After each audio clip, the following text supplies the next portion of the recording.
If you're trying to tap into a category that seems oversaturated on Etsy and you're wondering how you can stand out in the marketplace, then this video is for you. I've been selling on Etsy for almost a decade now. I've launched shops in saturated and less crowded marketplaces. And one thing I've learned is sometimes it's not about the quality of your products, but how you position them that can make all the difference. I'll walk you through 5 essential tips you need to implement to your Etsy shop to start generating sales even in a saturated market. My last tip is something I normally don't talk about, but I think it's worth sharing in this video, so make sure to stay to the end for that.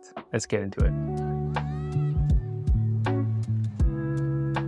Tip number 1 is be different. And this may seem obvious, but if you're in a category and you're selling a similar mock-up compared to the best sellers out there, chances are buyers are going to flock to the best seller instead of a new shop selling an exact same product with the same branding. So when it comes to being different, I like to categorize them into 2 different buckets. Number 1 is your products. Are you creating products that are similar to all of the best sellers? Because if you are, you may want to try to do something different. Maybe you have an idea on how you can improve on the products, and I'll recommend doing that just so that you're different than the best sellers out there. The second bucket is the branding elements. If you're in a category where there's not much innovation you can do with the products itself, it's quite similar with the best sellers, then one way you can be different is through your branding.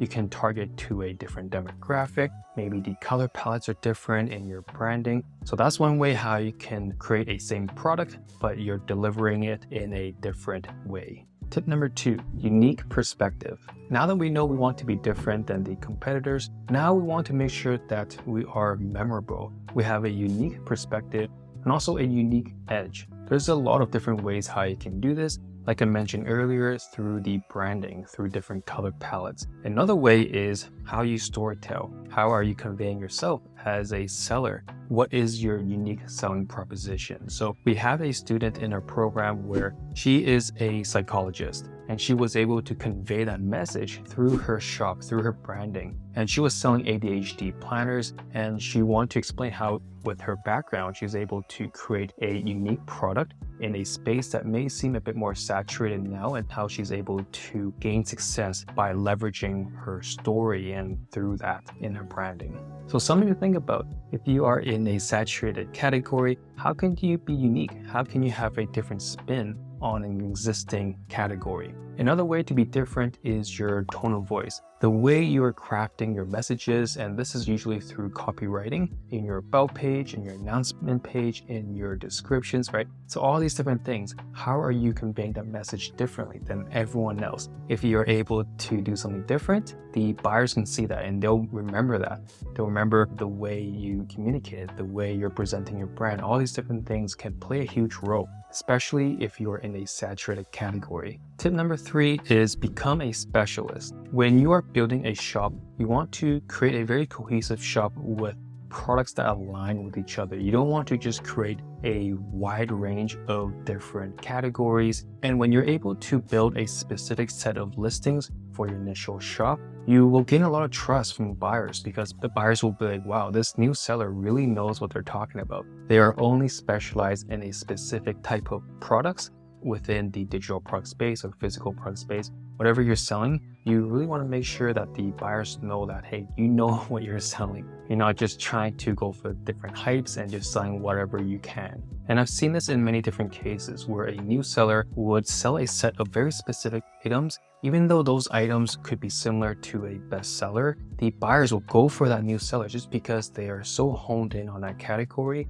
where the best sellers, they're just selling pretty much everything now. They've gone to a point where they can start to reach out and be more broad. And that's one way to differentiate yourself and tap into a more saturated category by just being a specialist and more niche. But let me know what your plan is. Are you trying to go more niche or go more broad? I know a lot of other sellers like to do a different approach, but for me and my students, we like to go more niche when we found a lot of success that way. But let me know your thoughts. Let me know in the comments if you have an idea in mind or you're just scoping around. I'm always curious to see where our audience is in terms of their Etsy seller journey. And also, if you're liking this content, make sure to subscribe if you want to learn more about how to be successful selling on Etsy. All right, so tip number 4 is master Etsy SEO. you want to make sure you have a full understanding of what SEO is, which is search engine optimization, but what that means for us Etsy sellers. I do have an overview video about Etsy SEO, how that can play a role for us sellers. So definitely check it out. I'll put it somewhere here in the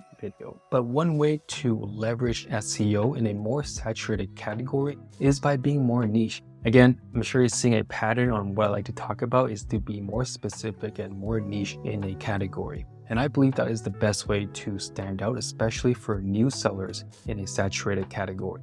So instead of always targeting really broad keywords, you want to go more niche with it. And of course, you still want to incorporate some of the more broad keywords in your listings in case it starts to become a bestseller. Then you can reach those higher search volume keywords. When you're first starting out, I always like to incorporate a bit of both. And now I have another video up here that breaks down even more in terms of how you would input your titles and tags and different keywords. So check it out. I'll put it here as well. But an example of this is, let's say you're selling wedding templates. Instead of just using wedding template as the keyword, you would do wedding day binder template, right? So we're becoming more niche and really honing in on what that product is. And that could be your primary keyword. Okay, so but I go more in depth in that video I linked earlier. So check it out if you haven't already. Also, if you're looking for a tool to help you find more keywords, more relevant keywords for your specific niche, and one tool I like to use is eRank, because it's really important to understand how much demand you're getting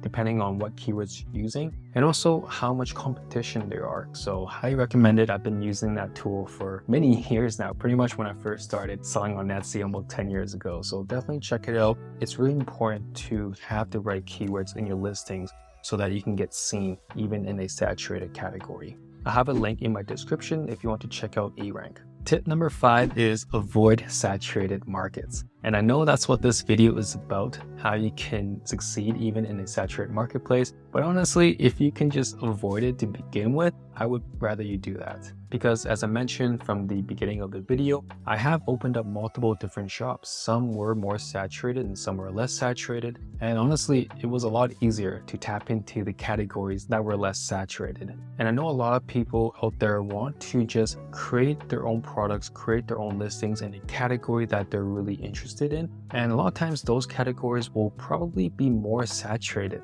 than the ones that may seem to be a bit more boring. But I always like to ask, what is your primary goal? What is your main goal right now? What would you like to achieve in the next 3 to 6 months? What does that look like to you? And if you want to treat this as a hobby or an actual business, then you really need to define what that goal looks like.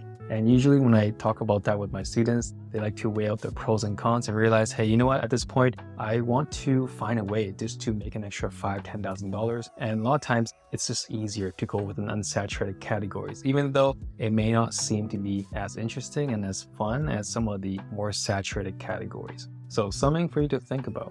And later down the road, once you have gained a lot of different skills within your first shop, then you can start to have more fun and you can tap into categories once you understand more of the different strategies and tactics. And that's something that I was able to learn along the way. From my first shop to my 5th shop now, I've always learned something new and I've gone better and better every time I do it. But the most important thing is you want to make sure you see results. If your goal is to actually make money, then you want to decide, hey, is it worth it to just go for the unsaturated categories first? So this last tip here is going to be external marketing. If you've done everything you can and you just can't seem to get any traction, any traffic or views in a saturated category, then you're going to have to use external marketing. And if you've been following me for a while, you know that social media marketing or external marketing is something I don't talk about because that is not the primary strategy that we like to incorporate. What we like to do is organic SEO, and to have a sustainable business through just the demand and traffic on Etsy. And that's something that I've been able to do for many, many years by just leveraging SEO. So the number one way marketing for me, it's still always going to be that. But let's say you're in a category saturated and not getting results, then external marketing will be the way. And another quick tip, if you do decide to go through the social media marketing strategy, I do recommend you just start your own website. If you're not able to leverage the audience from Etsy anyways, I would just do your own website, because if you have all your listings on Etsy and you're bringing external traffic in there, you have a chance for those buyers that you put so much work into bringing into your shop they can just jump over to the other listings, other competitors' listings from all of your hard work, bringing them into the Etsy platform. Because if you scroll down to any of the listings, there's always a category that says show similar items, show more items from other shops, and buyers can jump around from your listings to someone else's listing that are similar. Okay, so something to think about. If you're only doing external marketing, just make your own website so you can give the buyers the full experience for your items. But again, this is the last resort. I always say stick with organic SEO first, and that's something that I like to tell my students, and we've gotten way more success that way than to spend all this time in social media. And I've done all that as well for some of my shops, and the amount of return I get from spending all the time on social media has been a lot less than to just build better products, build more listings in a shop, or even open up other shops in other categories, right?